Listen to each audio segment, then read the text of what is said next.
Hello, everybody, and welcome to Sake Revolution, America's first sake podcast. I'm your host, John Puma from thesakenotes.com, also the administrator of the Internet Sake Discord, and your own favorite sake nerd.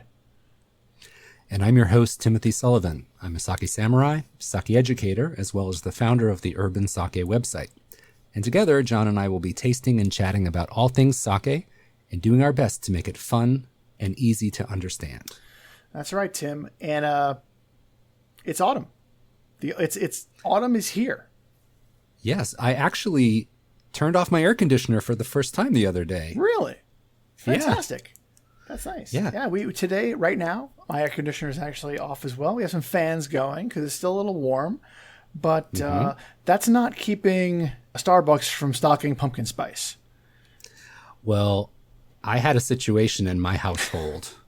My partner, Scott, came home and he had with him an abomination. It was an iced pumpkin spice coffee.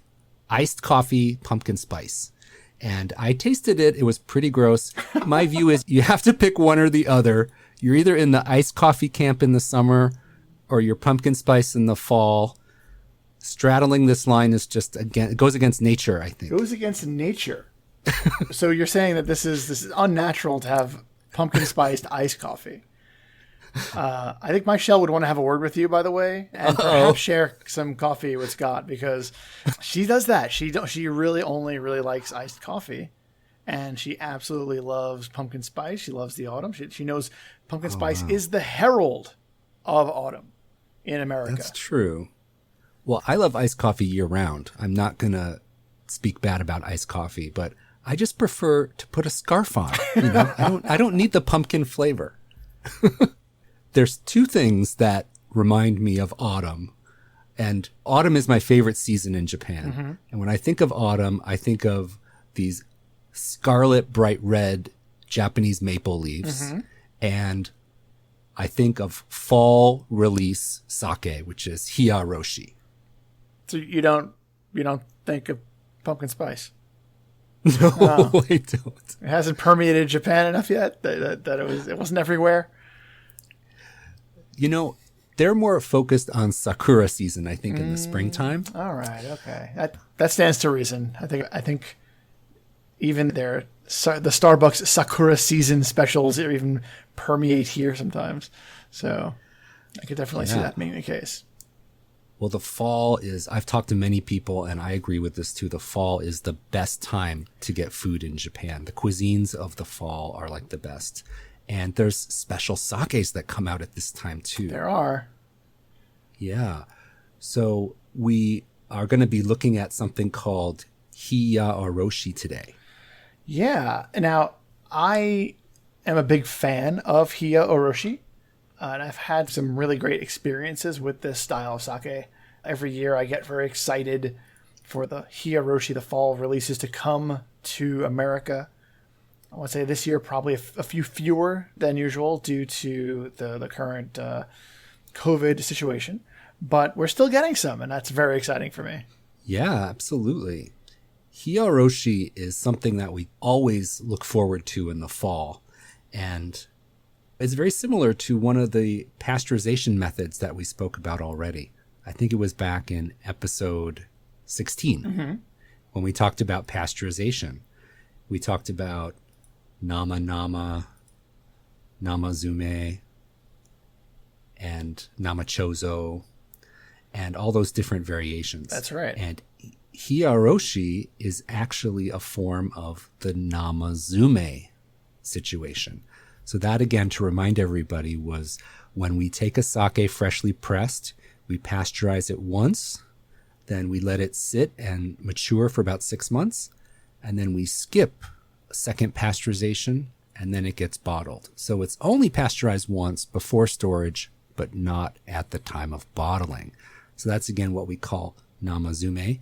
And this Hiyaoroshi is a fall version of Namazume, released always in the fall. So matured over the summer and released in the fall.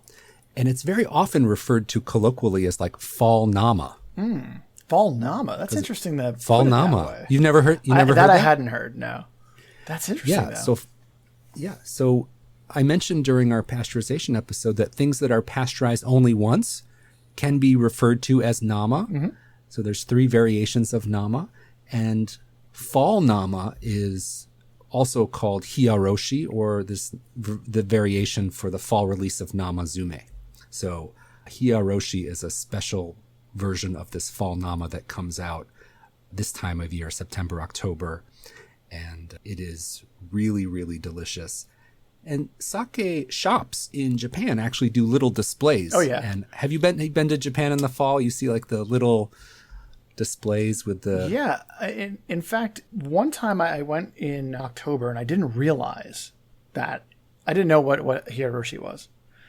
And we went to a local izakaya, and we were kind of very new to sake still, as far as like particulars go, and especially very new to ordering things in an izakaya. So we were ordering things based on recommendation from the bartender, and we noticed that all of the bottles we were getting had this sash on them with the same group of characters. And after a little while, we were like, wait a minute, like, what is that? What does that mean? And also, these are all wonderful. These sakes are fantastic. What does that mean? What is special about that? And we asked, and the person was able to kind of piece together with their English that it was the fall special sake. And we were just like, that's a thing? Like, we were just completely bowled over about that being a concept. We literally had no idea. Why would we assume that? And since then, it's become now going to Japan in the fall is a treat, because you get to have all of the Hiyaoroshi. Oh yeah, it is so good. Yeah. By the way, did we back ourselves into a sake education corner? I think we did. Beep, beep. Yeah, I don't know. I'm backing up. We're talking about coffee, and bam, education corner just spontaneously happens.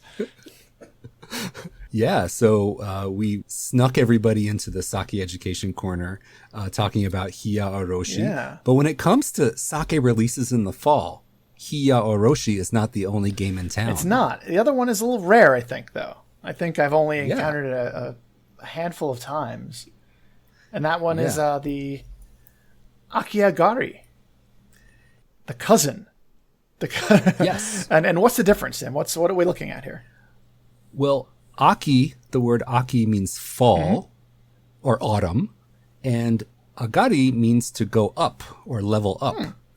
So it is a fall released sake that improves in flavor over the summer. So produced in the spring, flavor going up over the summer, and then released in the fall. So it's like kind of like fall level up flavor sake. All right, I'll take it.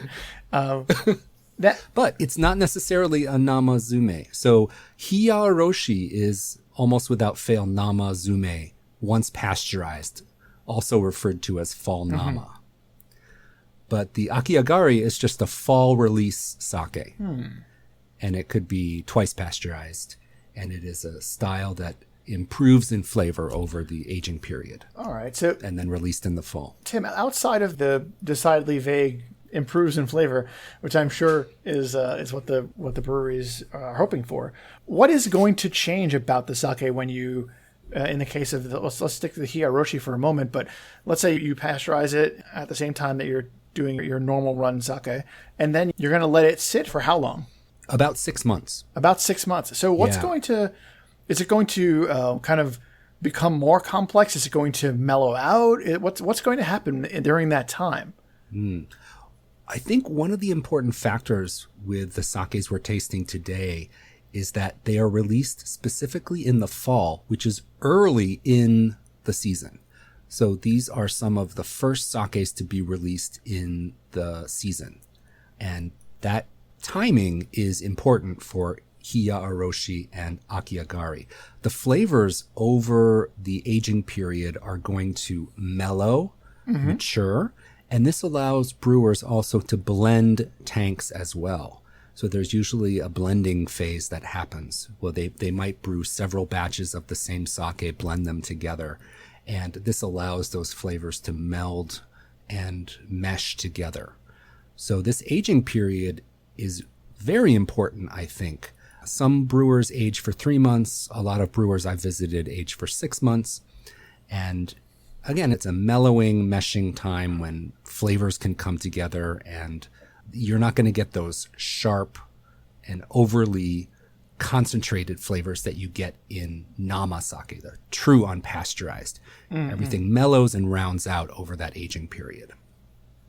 Sounds pretty good. I mean, I like my sakes a little bit more like that, so that kind of explains a lot about why I gravitate towards these particular seasonals.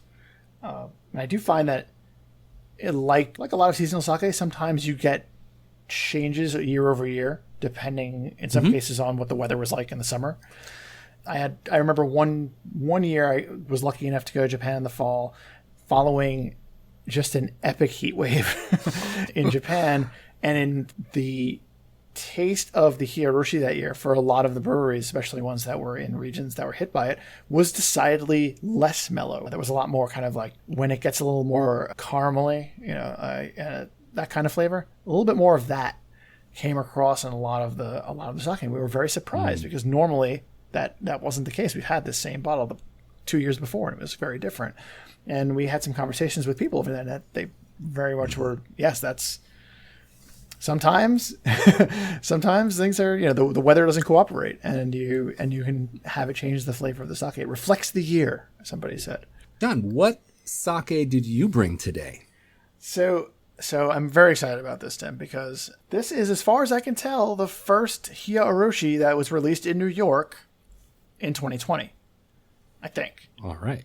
Somebody's gonna write in and correct us, but yeah, send your complaints to feedback at sakerevolution.com, and we'll be happy to read them on the air. This is Heiwa Shuzo's Kid Hiyaoroshi, and it is their Junmai Ginjo, and also this is the only Junmai Ginjo release of theirs in the United States. And I am a big fan of this brewery. I'm a big fan of this line of sake, the Kid line of sake as brand. Mm-hmm. And so when I found out they were bringing over the Hiyaoroshi, I was very, very excited and went out and got my hands on it as soon as I could. What do you have? Well, I have a sake from Tochigi Prefecture. The brewery is Shimazaki Shuzo. Mm-hmm. And this is Azuma Rikishi Akiagari Junmai Ginjo. So I have a version of an Akiagari. I'm assuming that this is a twice pasteurized Junmai Ginjo, set up specifically for fall release. And the label says fall release in big letters at the top. So this is a sake that is also meant for that autumn time. And it's Junmai Ginjo grade. And I'm really excited to try it. This is a sake I have not had before. So You're going to get a fresh take. Nice. According to my notes here, it looks like both of them are using Gohyaku Mangoku rice. Yours is milled down to 60%, and mine is a little different. They actually have a separate seimai buai for the koji. So 50% on the koji mai and 55% for the kakemai. And I did not mention it earlier, but the brewery is in Wakayama Prefecture. Mm-hmm. And, all right. This is exciting stuff. Yeah. And the alcohol percentage for both of these is around 15%. That's right. And SMV for both of our sakes is the same. You're plus 1.5 and I'm plus 1. Yeah, I think at that point it's kind of a, doesn't really, it's a rub. That's what I'm trying to say. You're splitting hairs at that point. Exactly, yeah. 1.5, 1.0, it's not really much of a change. And if anybody who tells you they can taste the difference, I don't know about that.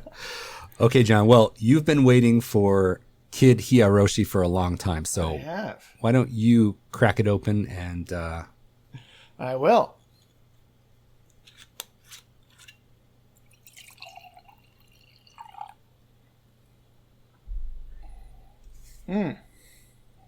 So the aroma on this is not fruity. It's not very floral. So you might think this is very much outside of John's comfort zone, but it is extremely refreshing in like a Have you ever been like outside, like kind of right after the lawn was mowed kind of situation? Oh, yeah. You get some of that. Yeah, like that kind of refreshing. You just want to like take it in. It's not fruity per se, but it is just really nice and luxurious smelling. Very nice.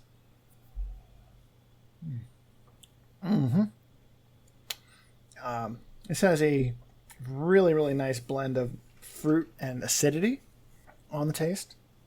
If you let it linger in your mouth, kind of like on your tongue a little bit, you'll start to get banana. It's a little weird that way. And then that acidity, that pleasant acidity kind of kicks in a little bit, and that's you get a nice little crisp finish.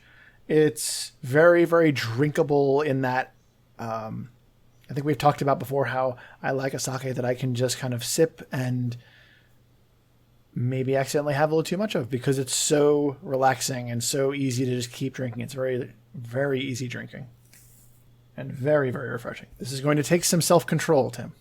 This is to not finish this in the next day or so. Well, that's what we want in our sake. We want something that is eminently drinkable and enjoyable.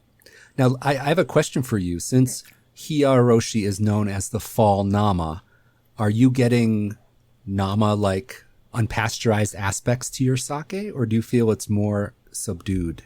It's very subdued. This is very mellow, and it is clean. That is like the thing that comes out of this the overwhelming thought in my head is, wow, this is so clean, so refreshing, so smooth. And that's all it's doing. This is that mellow aspect that we talked about earlier, where sometimes it mellows out the flavors, takes out all the hard edges, makes it just nice and round. And here it is. And this is absolutely doing that job. Yeah. I sometimes look at Namazume or Hiyaoroshi as having one foot in both camps. Like it's got one foot or maybe a big toe in the unpasteurized camp where you get a little bit of brightness, a little bit of freshness. And then the other foot is in the I've sat around for 6 months and mellowed out camp. And I've been pasteurized once, and kind of like mellow and more quiet is the other camp. So I always look for that when I taste a Hiyaoroshi, for any hints of that fresh, bright juiciness you might get in a nama, layered with a kind of mellowing and aging that happens over the summer. And it's a wonderful blending of these two styles sometimes. It sounds like your particular one is definitely falling more in the mellow camp. Definitely. And you're getting hints of fruitiness too, right? You said banana. A bit, yeah. A bit of fruitiness. Even when you're just sipping on it, some general kind of light fruit, a little bit melon. But when you do let it linger, it's banana. It comes out of nowhere. If you just sip on it and if you sip and swallow, you will not get the banana. It only comes through if you linger on it. It's very interesting that way. I hate when bananas come out of nowhere. Crouching tiger, hidden banana. So enough about me and my wonderfully smooth Hiyaoroshi. I want to know about this Akiagari that you brought along. Yes. So I am excited to try this.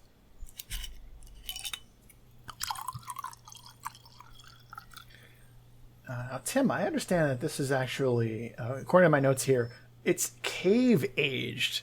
So I don't know. Do you know anything about that? I don't. I did visit their website, and there was a picture of a cave on the homepage. Yeah, the notes on this say it's a cave aged sake, which I guess they number one, I guess they have a cave, and I guess that this is where they do their summer aging, perhaps. Yeah, it looked like the cave looked like an old mining cave, like it was carved out. Mm-hmm. So it might be an abandoned mine in their town or something like that. Mm. And the great thing about aging in a cave or in a old mine is that the temperature is low and steady. Yeah, it's not going to change. Summer problems are not going to be an issue for a deep cave. And it looks like the label has something of a cave look to it. You can see that in the show notes. Yeah, the label has like this arch, very artistically drawn arch. Yeah. So it could be like a cave entrance. The neck label on mine says Junmai Ginjo Akiagari across the neck very prominently. Okay, so let's give this one a smell. Ooh, it smells a little fruity. Really? Nice. Yes. It smells like kind of a honeydew or melon smell. Ooh, that sounds nice.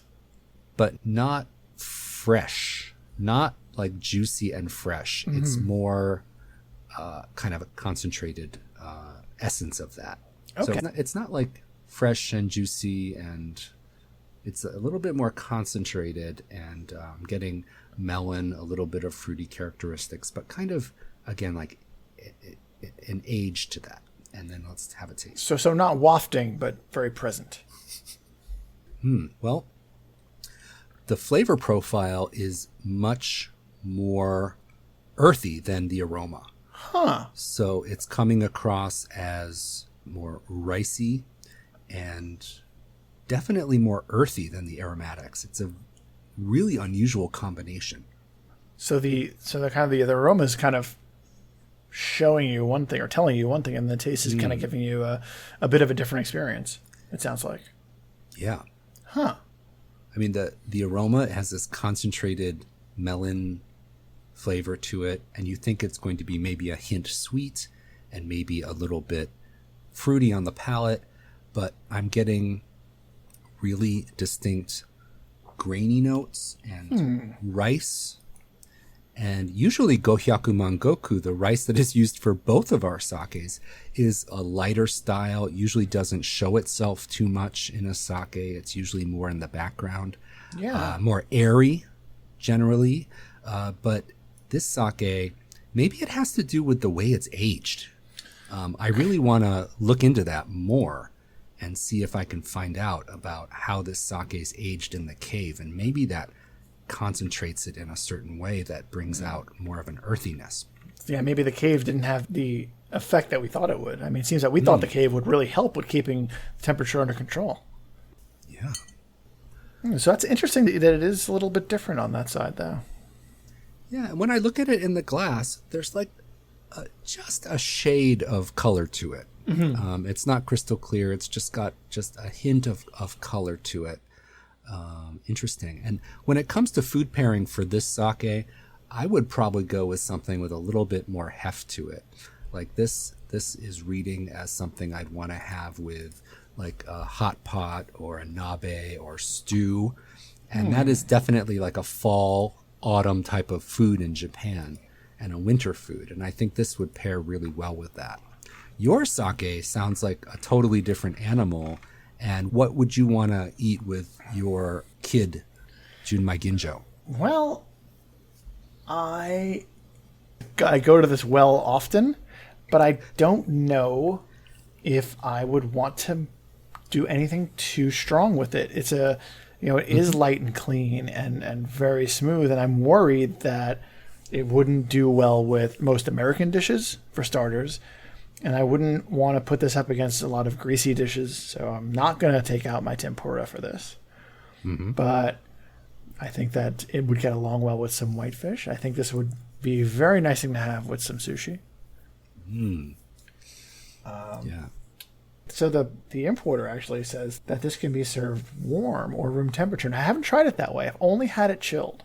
I'm wondering what that's going to do. It might change the profile enough to make it something that would stand up to stronger flavors, but experimentation will tell. That's interesting that you mentioned that, because I was thinking this. I didn't say it, but I was thinking the same thing about my sake. It had that kind of that hint of earthiness to it, and I'm like, oh, maybe warming up would, transform the sake in some way. But I never would have thought of doing it with yours. I'm kind of surprised to see that the importer recommend that, but I'm like, why not, right? Absolutely. Yeah. That's one of the great things about sake, is that you can experiment with temperature, and it can mellow a sake even more when you gently warm it up. You don't want to overheat it, of course. No. But you can really, really round it out if you give it a gentle warming. And when the fall comes, this is the pumpkin spice season, We want something warming. If you we don't get our pumpkin spice iced coffee? Oh, no, we don't. We definitely do not. No. Warming sake is like the scarf of beverage treatments, It's like we want that warmth wrapped around, and we get that in the world of sake by warming our sake. Yeah, I'm definitely looking forward to playing around with the temperature on this a little bit before I finish it all. It's a race against time. It's a race. It really is. Maybe I should just try to get another bottle. That might be the answer to my problem, is obtain a second bottle and then play with the temperature on that one. Yeah, well, I think Hiyaoroshi is so fun because it's one of the few sakes that is tied to a very specific time in the year. And it goes hand in hand with all the fall foods. Do you have any favorite autumn foods from Japan that you really remember enjoying? I have a few. So when I'm over there, what I often see in the izakayas that I get served is a variety of, like, they end up calling them like fall vegetables. And I find myself loving almost all of them. Like, I just, they're going to roast them up, and it goes so well with sake. In fact, that would probably be a really good pairing for this sake, now that I'm thinking about it. What about you? You got to spend one whole autumn there. So what was your experience like? Well, I have one food in particular that I associate with autumn more than anything else, and it's ginnan, which are ginko nuts. Oh, yes. Absolutely. Have you had those in Japan? Yeah, no, that was one of the things I was served. Yes. So for people who are not used to eating them, it's a totally weird thing, but I have come to love ginko nuts. It's one of my favorite things. And when they're available in season, which is in the fall, they take them, they crack them in their little shell, and they roast them up and they salt them, and you can get them on a skewer sometimes or just in a little bowl, and you eat them. It's almost like, edamame style. You can eat them one by one. Yeah.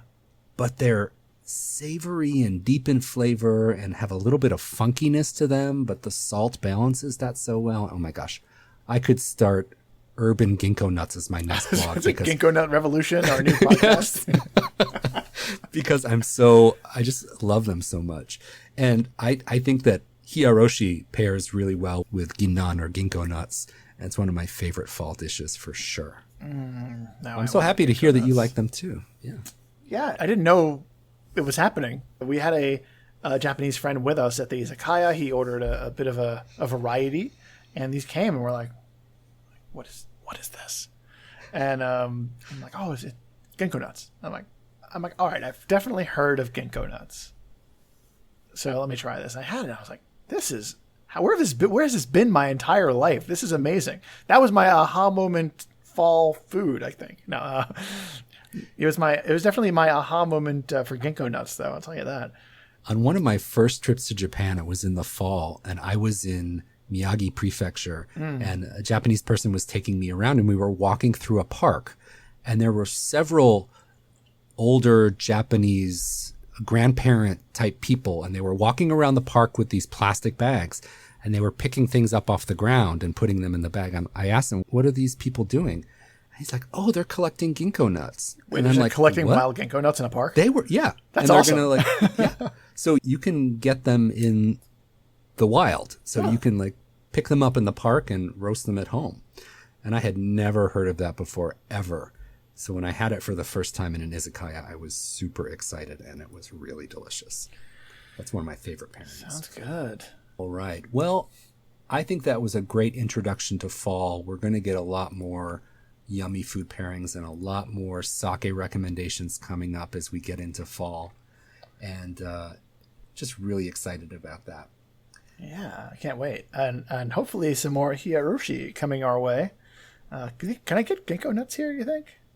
Absolutely. All right. I'm going to have to try that. You got it. Local ginkgo nuts. Can't wait. Well, thanks to all of our listeners for tuning in. We really hope you're enjoying our show. If you'd like to show your support for Sake Revolution, one way you can really help us out would be to take a couple of minutes and leave us a written review on Apple Podcasts. It's one of the best ways for you to help us to get the word out about our show. And another nice way to get the word out is to tell a friend. And also subscribe, and then have your friend subscribe. And this way you and your friend will not miss a single episode of our show. And as always, to learn more about any of the topics or any of the specific sakes we talked about in today's episode, be sure to visit our website, sakerevolution.com, for all the detailed show notes. And if you have a sake question or a correction for us, perhaps, we want to hear from you. Reach out to us at feedback@sakerevolution.com. So until next time, please remember to keep drinking sake and kanpai.